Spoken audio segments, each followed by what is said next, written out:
We are live with the TwinSpires Racing Roundtable. I'm Ashley Anderson here with James Scully and Vance Hanson. We're going to be recapping the 100-point Derby and Oaks prep races from this past weekend. The final 100-point prep races, we had the Bluegrass, we had the Wood Memorial, and the Santa Anita Derby, plus 3 Oaks prep races at all of those tracks. And with the Bluegrass, we'll start off with that, which Sierra Leone rallied late to beat Brad Cox runner just a touch. Now, in the history of the Bluegrass, we have had 7 winners come out of that prep, but you have to go all the way back to 2007 with Street Sense, yes, who won the Kentucky Derby, was second in the Bluegrass Stakes. So, Vance, I'll start with you today. Let's talk about the Bluegrass first and tell me, do you think we might finally get another Kentucky Derby winner from this prep race? Yeah, possibly. Sierra Leone, obviously a very impressive winner. He's going to be no worse than second choice on Derby Day. And then you mentioned Just a Touch. He ran a very nice race for second, too. And I would say if a Bluegrass Derby winner is going to emerge from the Bluegrass, it's going to be either one of those two. I wouldn't be a fan of any that finished behind them.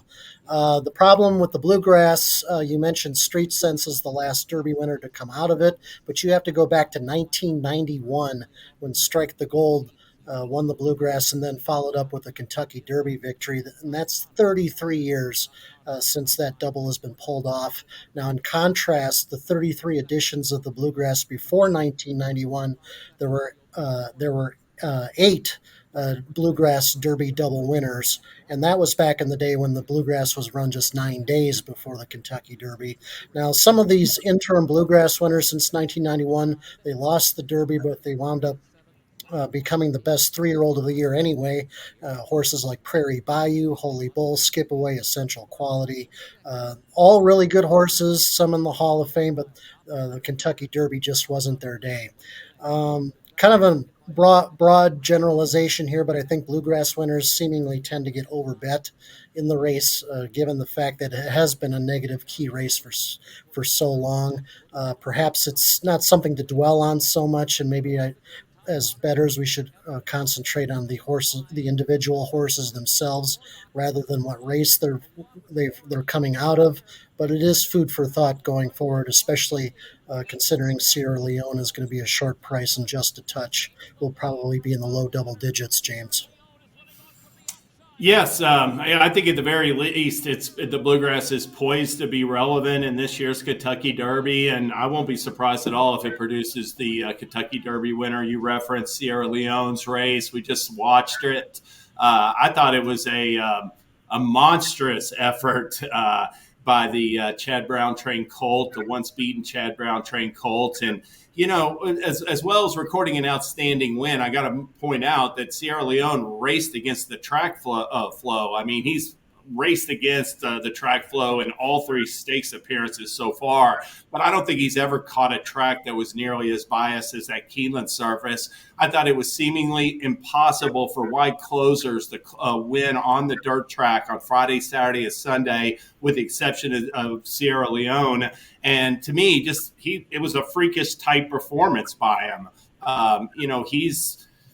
He's still like a little bit raw in a sense, perhaps like immature. We saw him in the Remsen seemingly pull himself up on once he struck the front in mid stretch. I thought in the Bluegrass, as soon as he had, just a touch measured, he immediately went to drift in towards the rail. So he's still got like some growing to do mentally, I believe. And that bodes extremely well for him because he just looks like he's rapidly improving to me. One thing he hasn't done is absolutely get stopped and then have to regain his momentum and show that versatility. And that's going to be a potential in a 20-horse Kentucky Derby field. But all things being even, I think Sierra Leone's going to be the horse to beat at Churchill Downs on May 4th. I did like Just a Touch's runner-up effort. That pace was pretty solid because Sierra Leone had a stablemate up there, Top Connor, winging it early. Just a Touch chased him throughout, forced his way to a clear lead in upper stretch, and even Florent Giroux said he thought he had it in mid-stretch. He couldn't account for the late run of Sierra Leone.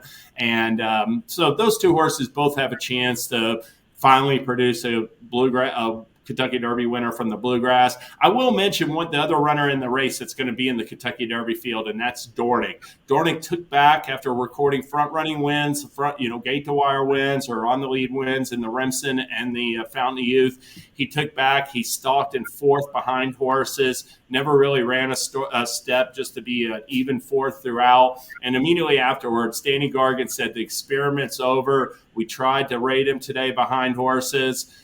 He's going straight to the front when the gates open in the Kentucky Derby. Now, maybe he won't be quick enough to make it, but one thing about it is he's shown class winning back-to-back grade twos, Dornick has, and he's got the potential to be a pace factor in the Kentucky Derby, Ashley. So with Sierra Leone, I tried to get cute here and I bet just a touch, even though Sierra Leone's been my top Derby contender. And I was okay to lose to Sierra Leone. He was going to be a very short price in this field. And I did think for a second I was going to get the win with just a touch because Sierra Leone was way back there in 10th to start the race, but had that wide rally, still had that closing kick to pull off the win. And so stretching out to 1 1/4 of a mile, I think surely can get the job done there as well. Now, Chad Brown doesn't have a win in the Derby, but it's a small sample size, and I feel like this is the horse to do it. I'm feeling really confident about his chances. Don't think you're going to get a good price, as we mentioned, but I did lock him in pool 6 at 7 to 1. Not as good of a price as James got, though. What'd you get, like 36 to 1? Yeah, I bet Sierra Leone off his maiden win. It's at 36 to 1 in pool 2. I bet $10 to win on him. Well, I'm envious of that. I'm not getting that good of a price, but I definitely think he'll be around like 3 to 1 probably Derby day off of this win. With just a touch, I know a lot of people are saying he might step forward in his third stakes start in the Kentucky Derby, but I personally like a different Brad Cox runner in Catching Freedom who won the Louisiana Derby, going from last to first to win that with a very wide rally as well. And then with Dornock, this is a horse that I've always been fading in every start that he's had in graded stakes. And finally, I was right to fade him here. So I just had to note that the tables finally turned on Dornock. No hate. I mean, I'm just not buying into the full brother to Mage for the Kentucky Derby. But you make a good point, James, that he's going to go straight to the front, but he's got fierceness to look out for as well. And I don't think he's going to get the lead over fierceness. Yeah, I mean, fierceness has got to get out of the gate, but if he breaks running, yeah, he looks like the horse to catch. It's just a matter of whether he can get into cruising rhythm or if he's being pushed extremely hard by the other speed horses in the race. Well, Keeneland also hosted the Ashland on Friday, a 100-point Kentucky Oaks prep race, and Leslie's Rose ended up winning as a 9 to 1 long shot, was actually 4 to 1 on the morning line, but bet up to 9 to 1. Won this race for Todd Pletcher. Stablemate Candied was the post-time favorite and finished 4th. So, James, what do you make of Leslie Rose's upset win? I liked it. I thought she rebounded smartly. She was odds on in the Devona Dale in her previous start. I thought she sort of got caught inside by the winner, Fiona's Magic, and maybe that wasn't the best place to be. She wasn't real comfortable that day and wound up third in that race. So that was definitely a concern exiting her last loss. But she, like I said, she rebounded really well, and I thought it was a heady ride from Irad Ortiz. Leslie's Rose is stalking 2 pass off the rail in 4th as we're watching this replay. And we'll see, like, when they get to the top of the stretch, even on the far turn, Irad Ortiz, in my opinion, had the option to perhaps take her around horses, which would have been the wrong place to be on that Keeneland track on opening weekend. Instead, he sort of stayed where he was, and we're going to see here pretty soon, Leslie's Rose, like, splits horses into the stretch. So I thought it was a good performance all around. I'll add she earned a 98 Brisnet speed rating, Leslie's Rose. That's going to be one of the top numbers in the Kentucky Oaks fields. The numbers aren't as high for the Oaks fillies as they are for the Derby horses this year. So 98 is a tremendous number, is a really good number to earn. And as far as the rest of this field goes, I thought Just FYI ran real big too.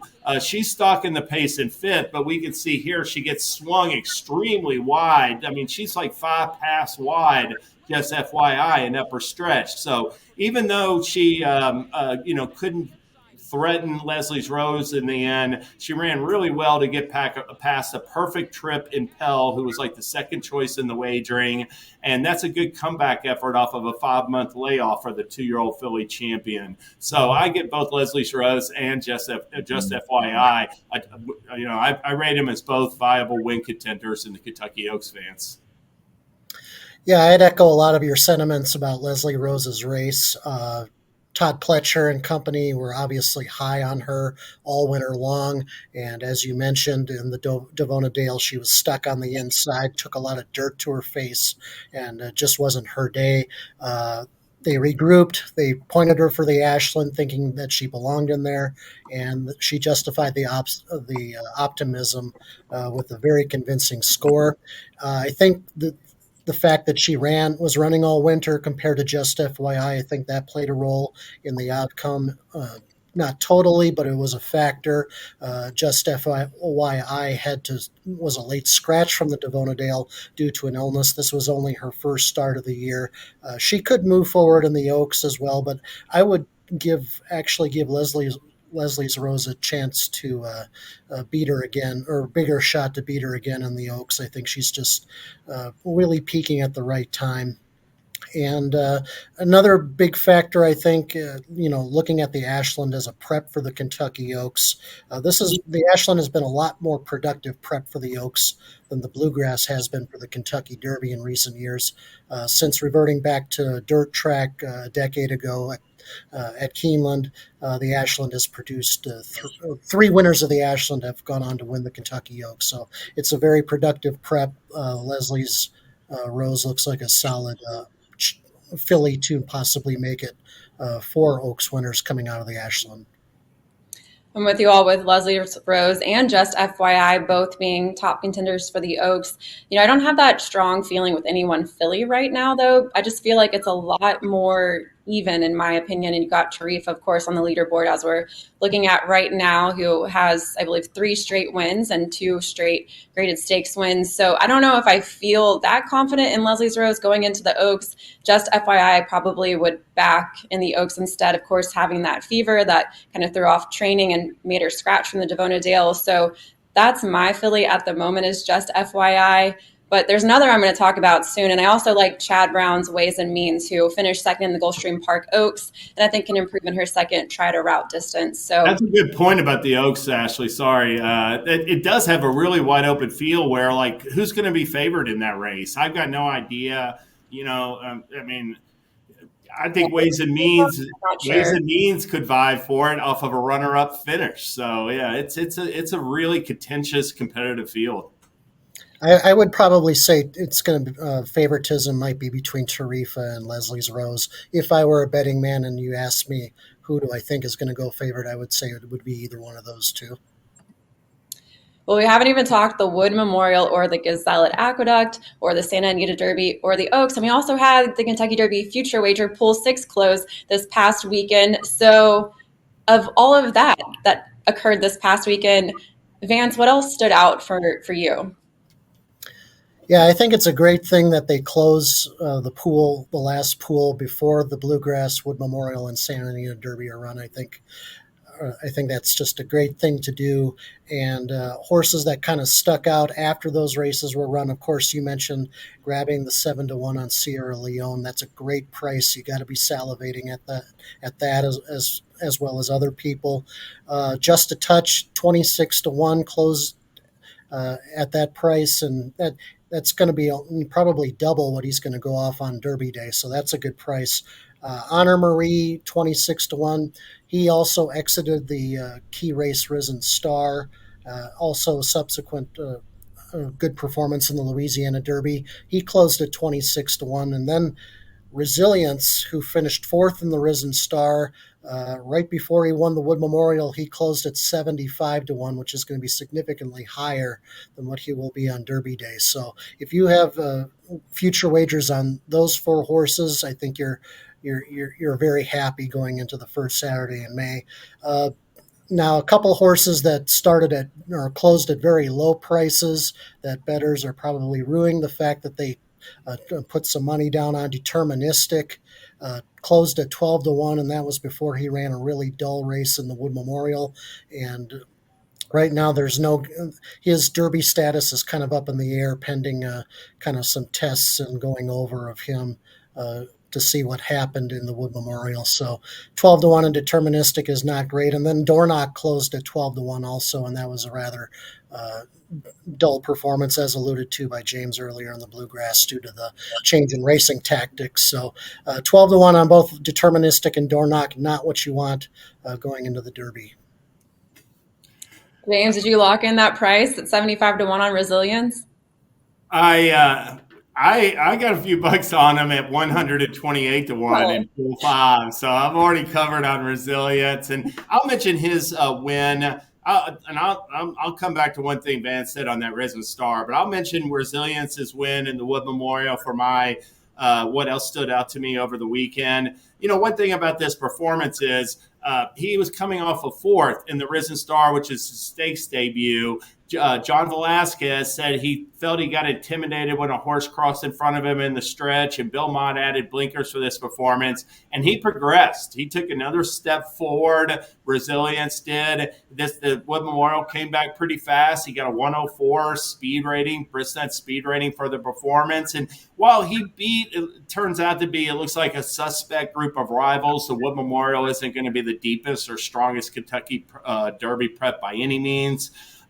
He can only beat the horses that show up in there, and he did it in a convincing fashion, and he has something going for him because Resilience is moving forward right now. You guys were talking about the Kentucky Derby future wagers, and I can just say right now, I mean, they're going to run this Risen Star in 2025 in mid-February, and you may just go and bet every single horse that hits the board in that race, maybe even the top 5 or 6, because over the last 5 years, the Risen Star has produced a top 3 finisher, including a pair of winners in every single Kentucky Derby.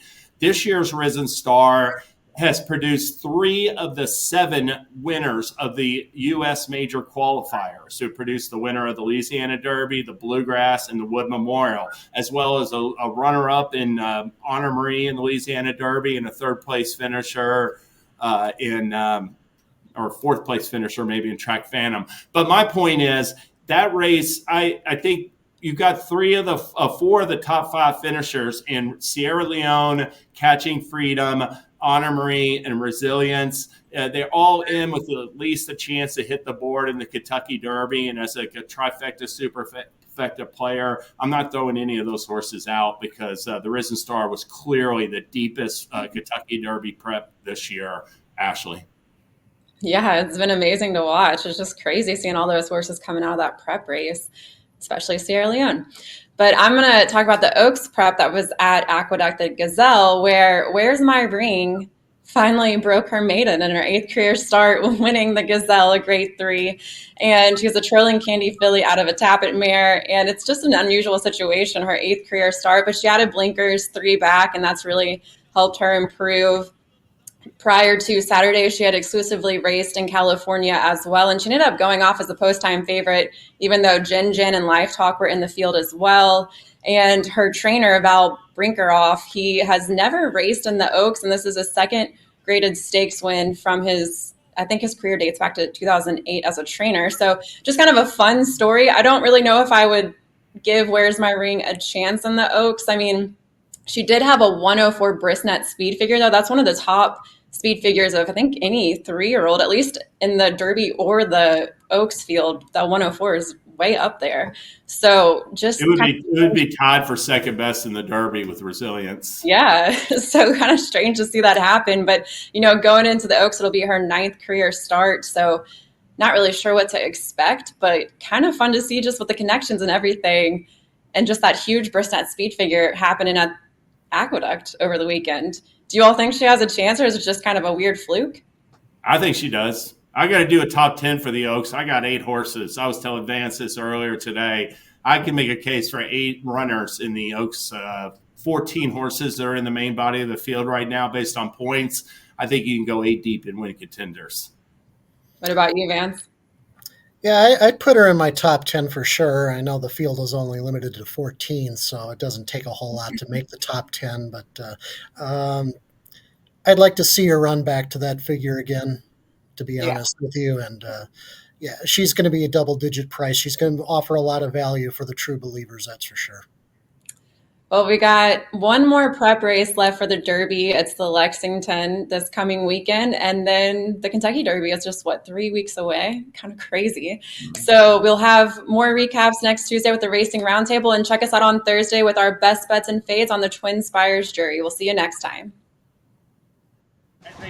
When it comes to horse racing, you can never have too much information. With TwinSpires, you can place your bets with confidence. Whether you use handicapping insights like our Brisnet speed ratings, prime power and past performances, the guidance of our experts' top picks, or just choose a name that catches your eye. Yes! No matter how you pick your horse, bet with TwinSpires. And now you can share the thrill with friends using our exclusive Bet Share feature.